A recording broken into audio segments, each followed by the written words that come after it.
Welcome to Under the Lens.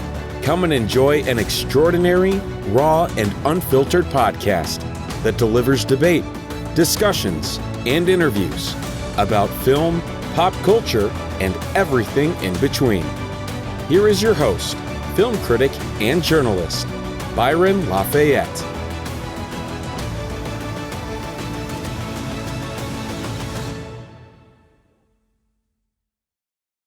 Discover the new take on Don Quixote and War of the Worlds. What would have happened if aliens invaded medieval Spain? Well, now humanity has an unlikely defender in Don Quixote in this action-packed tale of aliens versus knights. This is the premise behind writer Tom Pinchuk's exciting new comic, Clash of the Classics. Tom has worked on Cartoon Network's Ben 10 and Mattel's Max Steel, while crafting mature audience comics for Heavy Metal magazine, among many others. Tom has also written for television, comics, and everything in between.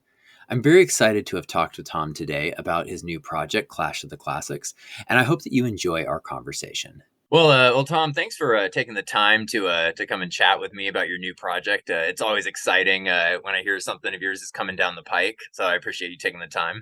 Thanks for having me. So let's get started with this brand new project you have. So it's Clash of the Classics, I believe is the title. And as soon as I started looking at it, I just this was right down my alley. I loved the splicing together of everything and the worlds colliding, and I just thought I got to talk with you, when I saw the premise of this, because it was just so cool. So, to get started, what was the birth of the idea to take different classics and put them together? Well, I got involved with Kipsell, kind of in a consultant capacity, because they wanted to get in the comic space, and somewhere along the line they're like, why don't we just make some comics with Tom? And so they were interested in doing some stuff with public domain characters, and so we made a list. And I don't know, I've always loved the crossovers. I love the idea of just sort of turning things topsy-turvy, and I think that I also always love to get back in the mindset of who I was at a certain age, just either as a reader or consumer or viewer or whatever you want to call it. And I think this is definitely appealing to Tom Pinchuk, who was bored in English class at a certain age, trying to imagine how much crazier the assigned reading could get. So we've mentioned Pride and Prejudice and Zombies kind of as a comparison point. I don't know what it was specifically that made Don Quixote and War of the Worlds stick out as a comparison. I just say there's like a bolt of blue, just this vision in my mind that I saw of him about to joust with one of the tripods, and it just didn't seem to fit. And what I told him was I really wanted to make sure that I had time to do it right. And to my mind, doing it right was I feel like there's a lot of comics that have done literary crossovers, obviously, because we don't. They're characters in the public domain. I was really not interested in it because I just haven't really enjoyed too much of it. It's Dracula versus the Wolfman in Oz, and that doesn't really feel as inspired by me, and to me, or And I also don't feel like you get the sense that they're just not even familiar. What are you basing this off of? Is it actually based off of the books, or is it based off of a movie, or maybe in the movie that you didn't watch? So that was what I was really committed to, trying to each one of these, putting the research in and making sure that we were true to Don Quixote and Cervantes and War of the Worlds in this case. With that said, I'm hoping that both of those authors are rolling in their graves, knowing what we're doing with this, because the real overriding creative ambition for me was just to take Don Quixote and completely ruin the point of the book. That's really funny. Yeah, because it was what struck me when I was looking at the art and stuff in the story was I loved how original a lot of it was, of kind of taking the concepts from both of the books and then kind of creating something new. One thing that stood out was the tripods having windmill blades on them, and I really liked that, because it just felt like a great little nod to Don Quixote himself. Yeah, I mean that was an idea of Kipsell's that they contributed. I wasn't initially on board with it, but I think once I saw how Nikos handled it, I think it fit a lot better, and I think it kind of nicely separates our story from other conceptions of the tripods, which actually, by the way, I found out in the books that they're always called fighting machines. They're not actually called tripods in the books. Oh, that's interesting. In the book, I should say. I think that we tried to mitigate it a little bit by making them seem like more like solar panels. Thinking like maybe where they get their powers, but we wanted to give them a more of a steampunk look because the thrust of the story is that the Martian invasion happens a couple hundred years early, and they land in Spain as opposed to England, and who happens to be there but the infamous Don Quixote. And what I just thought was really wonderful, or wonderfully perverse, perhaps, in this case was, what I was struck by when I read Don Quixote was that it really is like the kick-ass of its era, which I don't think a lot of people make the connection of, but it's the same basic idea. It's like, okay, this wealthy noble, he reads too many stories of heroes and adventures, and he starts to believe he's a knight, as opposed to reading comic books about superheroes. And the real continual tragedy or satire of it, or the comedy of it, is that he thinks he's fighting giants when he's fighting windmills, or he thinks that he's a knight when he's really this nut, and he sees a prostitute and he thinks that she's his lady love. He sees a peasant and he thinks that that's his squire. Like, it's all coming through this fantasy vision he has of the world. And I thought to myself, like, well, if the tragedy is that he's the right man for the wrong time, what if it was the right time? What if he'd been training against these giants and now he has an enemy that he's uniquely qualified to defeat or to wage war against? And I just found that really fascinating. And so then the thrust of the joke sort of changes, is that he still is crazy. So the fun for me is, it was kind of like, I think the comparison we were using was like, Sancho Panza sort of becomes like his manager, or like a rock star, really like, bad boy, rock star who everybody has to put up with because he's so talented. So in this case, it's that they still have to deal with all his rantings and ravings, but they put up with it because he's just so good at killing Martians. Oh. Yeah, I love that. I love that concept that you say of the story being the kick-ass of its era. I think that's incredibly accurate. Yeah, I mean, above all, I mean, I don't want to. We're going to be doing more clashes. It's an anthology series. I've said it's a bit like What If, but we're taking classic adventure characters, and generally we just take one from one book and put them in the plot of another. We have more planned. It's not going to be like a periodical where we're putting them out like monthly. Where we really want to make sure that we're taking our time and making something that's going to, you can really like, simmer on and sink into and reread, rather than something that we're rushing out to doing the second volume. But we have more planned. But what I found in my research for almost all of them was the popular conceptions of these characters are not accurate to what the books are. Like almost all, like in almost every case, it's like it was amazing like what the discrepancy was. And for instance, like, well, I mean, Peter Pan being one that maybe we may or may not approach, but what I found interesting was just that you'll hear a lot of discussions like, we're going to do a dark version of Peter Pan, and we're going to explore the Freudian subtext that was no one understood was there. And then you read the book by J.M. Barrie, and it's like, it's there. Like, like, it's not like this is an incredibly like, straightforward, earnest tale about how awesome it would be to be, a boy forever. It does get into, there is also a tragedy of, there's a lot of the life experience that you're not going to get into because you're not going to mature. And he's pretty consistently presented as a brat. There's a charming side to Peter Pan, but there's also, like anybody, if you think really honestly about who you were as as a child, there's you're impatient, you're rude, you're entitled. Those are all things that civility is supposed to kind of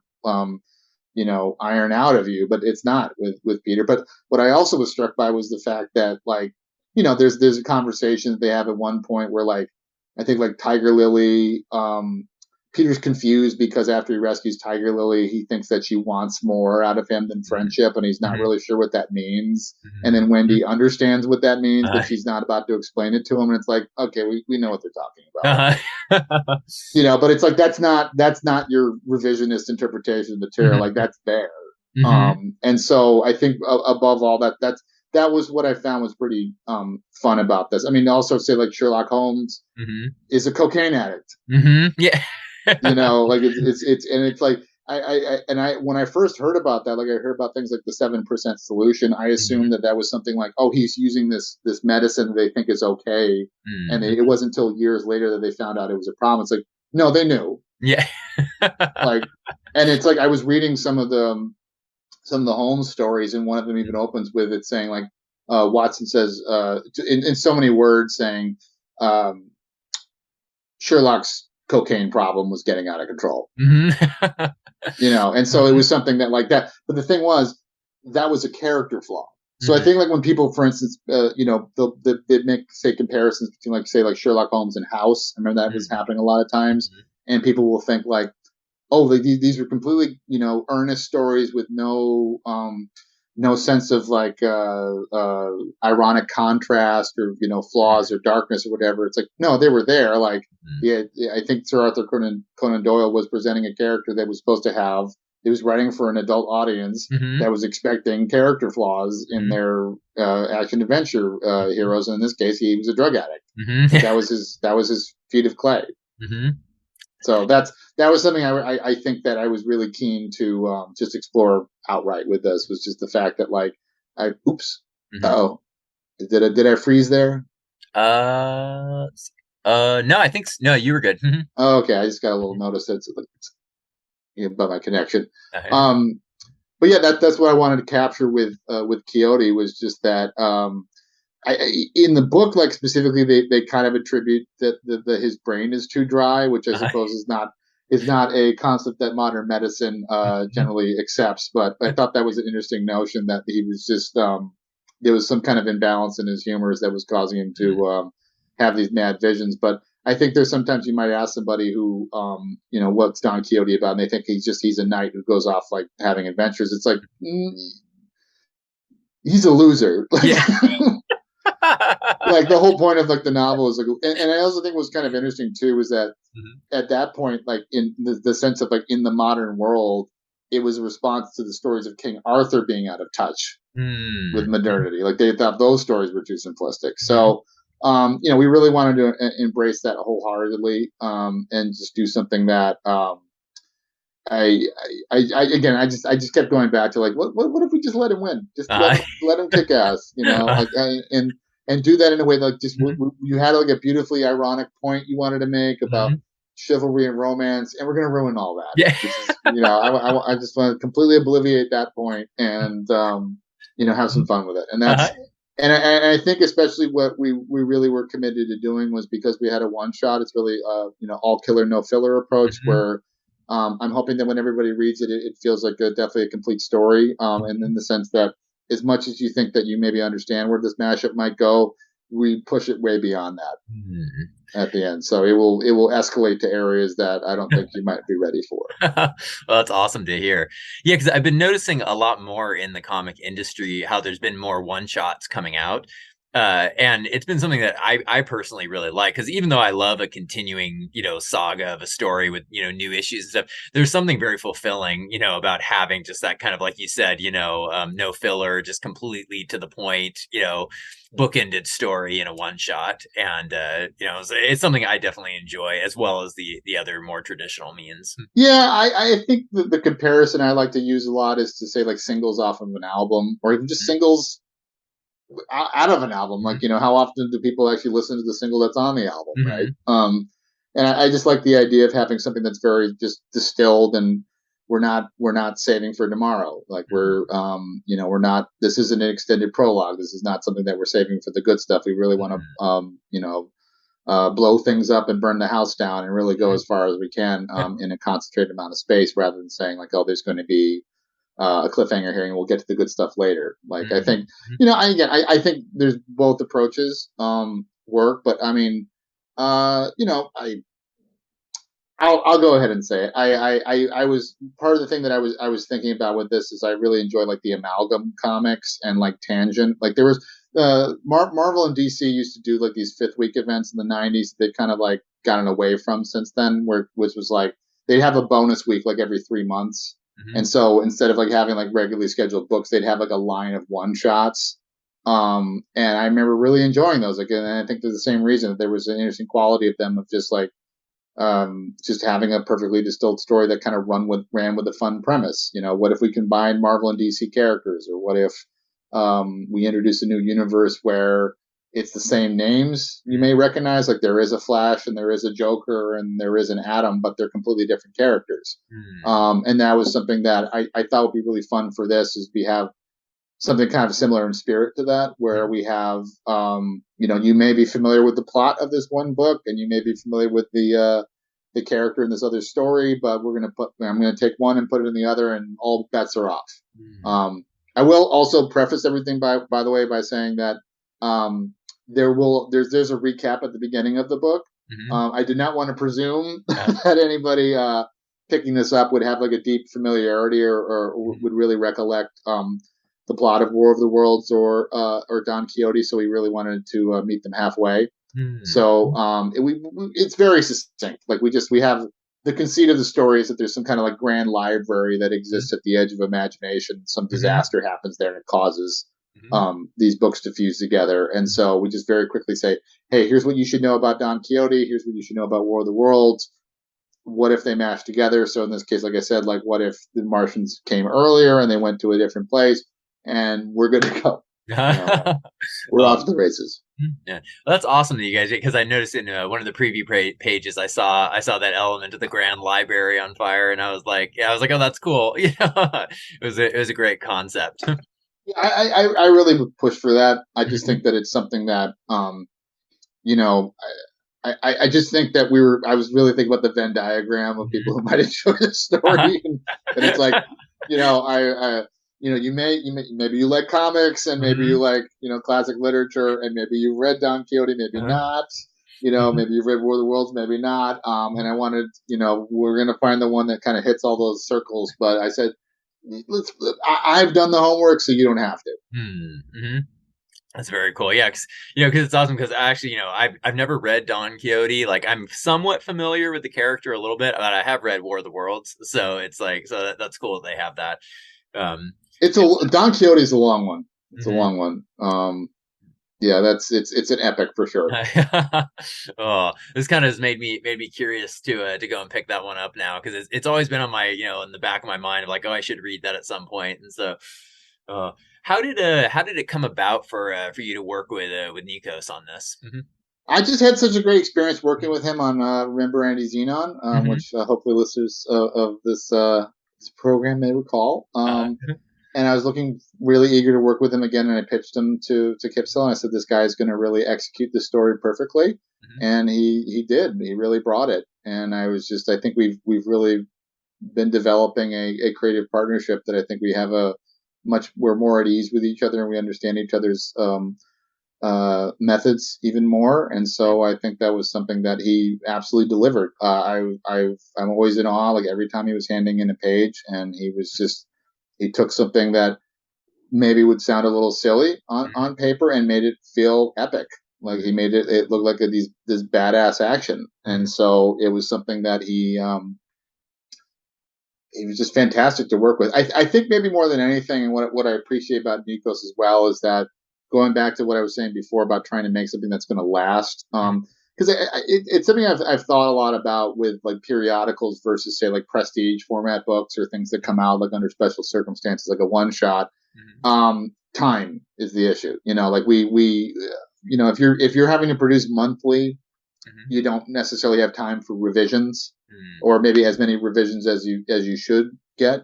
And we really wanted to take advantage of the lead time we had on this and to really pack in detail. And it's something that, I think there's not always the opportunity to do that when you're doing something monthly. And, I write pretty detailed scripts. I like the notion of having, okay, we're using the angle as part of the storytelling. It's just not the obvious angle, that we're reaching for.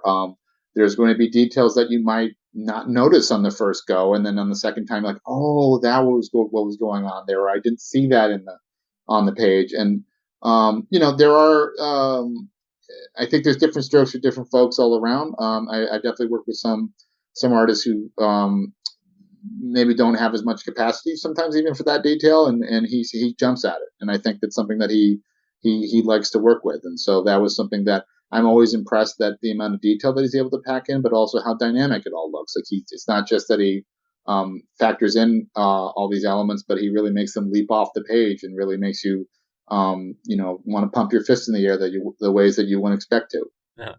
That's awesome. Yeah, because I really like his art, and I thought you guys worked together really great with Andy Zenon, and I really enjoyed kind of his art style for Clash of the Classics because it added kind of like like you say, he took this kind of a bit of like whimsical feel to it that is still there, but he also has that kind of some of the brutality in there as well. So it's like and I liked that. Yeah, I think he has a perfect balance of styles that I like. Where I think it's there's a cartoonishness to it, but there's also weight to it as well, and the detail and texture that he infuses it with. And so I think I think especially with this story, because I don't think working with Don Quixote, if we did a really serious like dour story, would work either. Like it would be a disservice to the character. So we wanted to have some comedy in it, but we also didn't want it to be something that you just kind of is totally farcical. Like there is some drama and some pathos to it, and there's also some action that you can really get behind.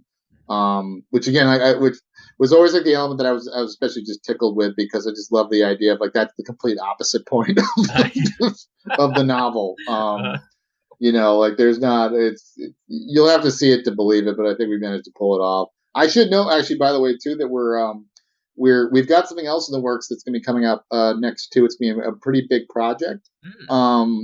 But we've been in development for a while. I've actually gone ahead and written all the scripts for that now. I won't say too much about it just because, we haven't quite figured out what the venue is for it yet. And so I've learned kind of not to get too far ahead of myself on these things. But this won't be the last time you see us collaborating. Oh, that's exciting. For good reason. Oh, that's very exciting. I look forward to that project coming out then. Oh, so tell me a little bit about the publisher that you guys went with, because when I was kind of like before our interview, I was kind of looking them up a little bit, and it looks like this very interesting model kind of for how they sell their products, and it looked it was very cool because it looked like it kind of takes some of the ideas of Amazon and some other ones, but changes them and kind of upends some of the stuff. It was interesting. Yeah, I got involved with Kipsell. There's new startup. They made this content platform, and so when they commissioned me for the book, I think their vision of how they were going to differentiate themselves from other platforms was that they wanted to really involve readers and give you sort of a stake for spreading the word about the book. And in this case, so when you buy a copy of Clash of the Classics, you can actually go around and sell it to people, sell it to your friends, and you'll get a commission actually on it. You'll get a percentage of the book, and the hope with that is I think that there's any number of ways that people who are fans of things kind of interact with what they like. I think that their attitude about this is that if you've got a book that you really enjoy and you're trying to talk it up to friends, and you want to share it with them, like why not give people some incentive to that? Like why not actually make them into kind of a street team for the book? So it's something that it's going to be an interesting new approach. I'm excited to see where it goes as we launch. I'm hoping I'm getting the technical parts of it right, just because I'm not, they're the ones who are really the masterminds of this. But it was really great too, just because from my end, they were willing to commission us and really give us a lot of creative freedom. I was really shocked with what we were able to get away with, doing this book, and so I'm excited to see how it just proliferates out there. How people, I would certainly love it if people love it. If people love it, obviously, I would love it if they love it, and then they they talk about it to their friends, and spread it out. That's very cool. So where can people get a copy of it, and where can they start to share it with their friends? If you go to Kipsell's site, it's pretty easy to just set up in there. It's an international company, so I think you maybe have to like toggle. They do accept USD and euros. So if it's displaying euros for you, all you have to do is just kind of go up and change the toggle. I think I'll give you a direct link to make it just that much easier. I mean, the thing that's really exciting about this, I think, in comparison to some other projects I've been involved with, is just the immediacy. Mhm. So if you're listening to this right now, you can go get the book right after this. You can even just pause this, or even not even pause, just have it open up in one tab, and open that up in another tab. And it's something that that's going to be fun. It's not like when I've worked in print where maybe we're talking about the book ahead of printing it, or you're a few months ahead of solicitations, or if it's like a TV show where it's going to be airing like a few months down the line. It's done. It's ready to go, and you can buy it and read it in your browser. It's digital only Mhm. right now, and that's what it was designed for. And I think especially if you've got your colors attuned, they're really going to pop with Nikos's illustrations. I should mention that he actually colored this as well, and it looks great Mhm. on a monitor. So it's we really wanted to make it something that's just as easy as clicking a couple buttons. Mhm. That's very awesome. Oh yeah, I'm definitely looking forward to picking up a copy for myself and reading on my tablet. I think it'll be pretty cool. Oh, I hope so. And then tell your friends. Yeah, oh, definitely, man. That's awesome. Well, where can people like find your work, follow you? Where are you online? I'm on Twitter. It's just my name. It's just like at Tom Pinchuk. I'd say probably the best place to follow me now is my Substack. I have a newsletter called the Chuck Chronicles, which is spelled Chuk. And I think for branding purposes, it's just like half of my name. I just kind of embraced having a funny name. But I think that what's great about that too is you won't find any other Chuck Chronicles out there, so it should be pretty easy to find on there. I'm That's really more my outlet these days. I just really couldn't keep up with I think especially when I've been working on projects where I've also been editing, or in the case of Andy's, and I was doing like the distribution as well, and doing like sales and so on. It's just there's only so many hours of the day, and I could not keep up with like trying to produce content at the same time as like being a regular presence on social media. But what I like about doing the newsletter is like there's no limit. It's not like 140 characters that and then that's it. It's something that they're all pretty deep dives. When I do a post, I update probably like close to monthly. Mhm. But they'll be pretty deep dives, and I've also got there's an email on there as well where open to anybody reaching out, letting me know what you think of your books or any questions about what I'm working on. And so the Chuck Chronicles, I'd say that's where you got to go. That's Okay. what's going to happen. Awesome, man. Well, thanks, Tom, for joining us on the podcast. So it's always a pleasure to have you on. No, pleasure to be back. All right. Well, and everybody, I'll have a link to so that you can download Clash of the Classics. I'm going to have that in the description for the show, and also if you're reading the article associated with this, the link will be there as well. Hope you go and pick it up and share it with your friends, and check out some of the other work that he's done. Remember, Andy Xenon was a great one shot. I really enjoyed it, so definitely, if you can, check that out as well.